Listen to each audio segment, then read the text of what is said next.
Not tell. I did not wait to catch another glance, but flew down the steep steps to the pier and along by the fish market to the bridge, which was the only way to reach the east cliff.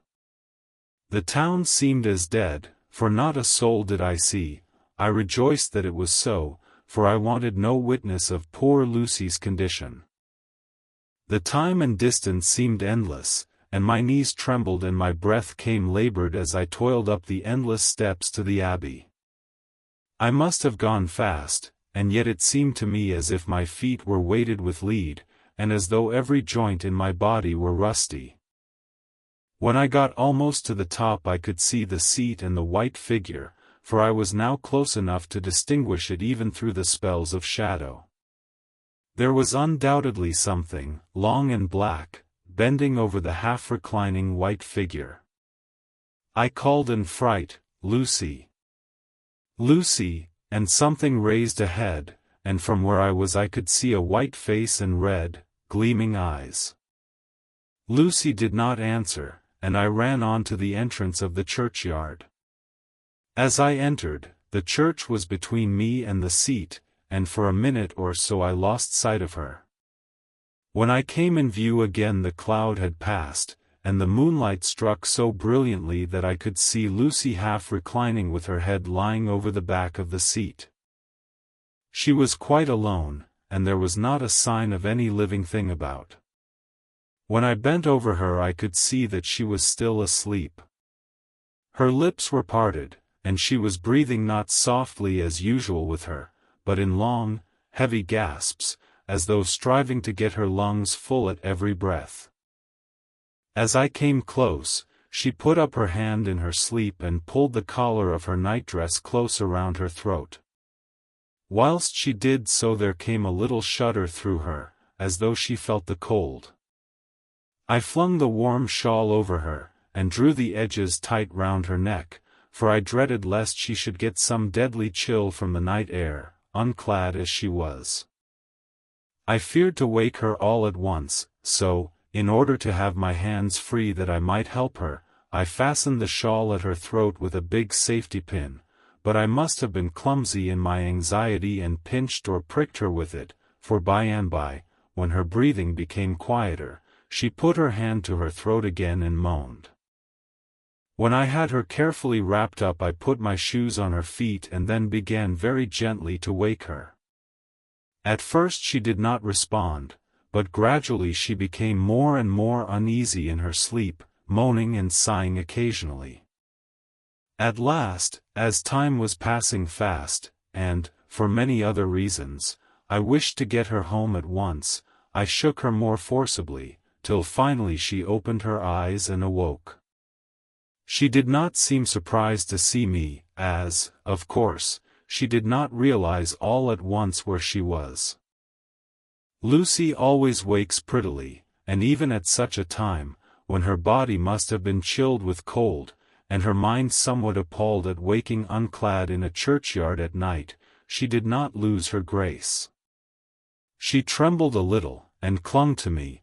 When I told her to come at once with me home she rose without a word, with the obedience of a child. As we passed along, the gravel hurt my feet, and Lucy noticed me wince. She stopped and wanted to insist upon my taking my shoes, but I would not.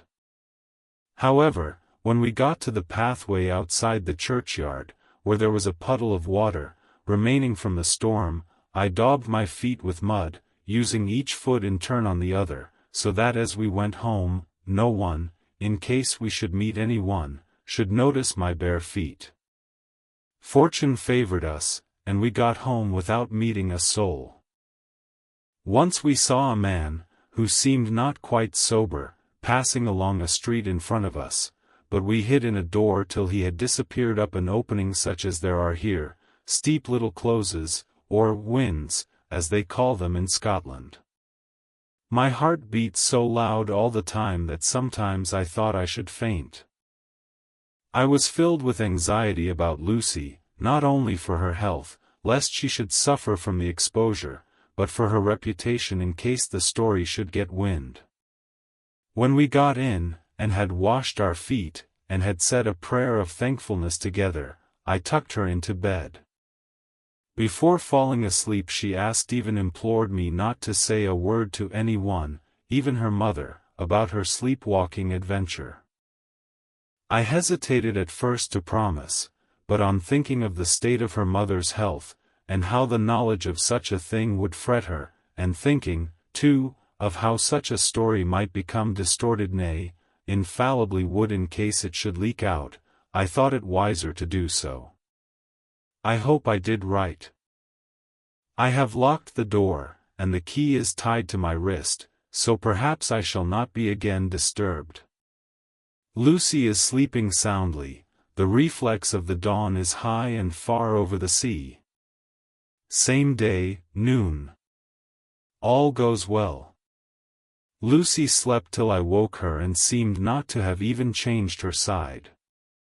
The adventure of the night does not seem to have harmed her, on the contrary, it has benefited her, for she looks better this morning than she has done for weeks. I was sorry to notice that my clumsiness with the safety pin hurt her. Indeed, it might have been serious, for the skin of her throat was pierced. I must have pinched up a piece of loose skin and have transfixed it, for there are 2 little red points like pinpricks, and on the band of her nightdress was a drop of blood. When I apologized and was concerned about it, she laughed and petted me, and said she did not even feel it. Fortunately it cannot leave a scar, as it is so tiny. Same day, night. We passed a happy day. The air was clear, and the sun bright, and there was a cool breeze.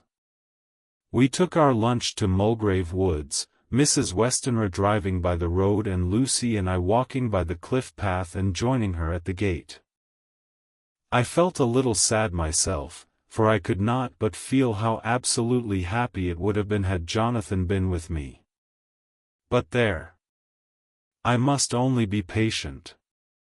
In the evening we strolled in the casino terrace, and heard some good music by Spar and Mackenzie, and went to bed early. Lucy seems more restful than she has been for some time, and fell asleep at once. I shall lock the door and secure the key the same as before, though I do not expect any trouble tonight. August 12th. My expectations were wrong, for twice during the night I was wakened by Lucy trying to get out. She seemed, even in her sleep, to be a little impatient at finding the door shut, and went back to bed under a sort of protest. I woke with the dawn, and heard the birds chirping outside of the window. Lucy woke, too, and, I was glad to see, was even better than on the previous morning.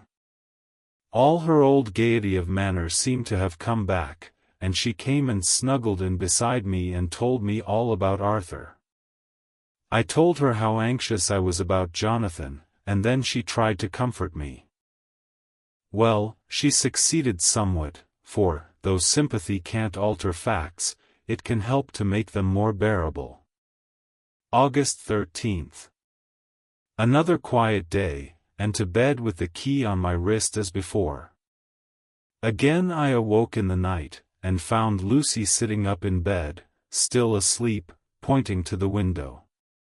I got up quietly, and pulling aside the blind, looked out. It was brilliant moonlight, and the soft effect of the light over the sea and sky merged together in one great, silent mystery was beautiful beyond words. Between me and the moonlight flitted a great bat, coming and going in great whirling circles. Once or twice it came quite close, but was, I suppose, frightened at seeing me, and flitted away across the harbor towards the abbey. When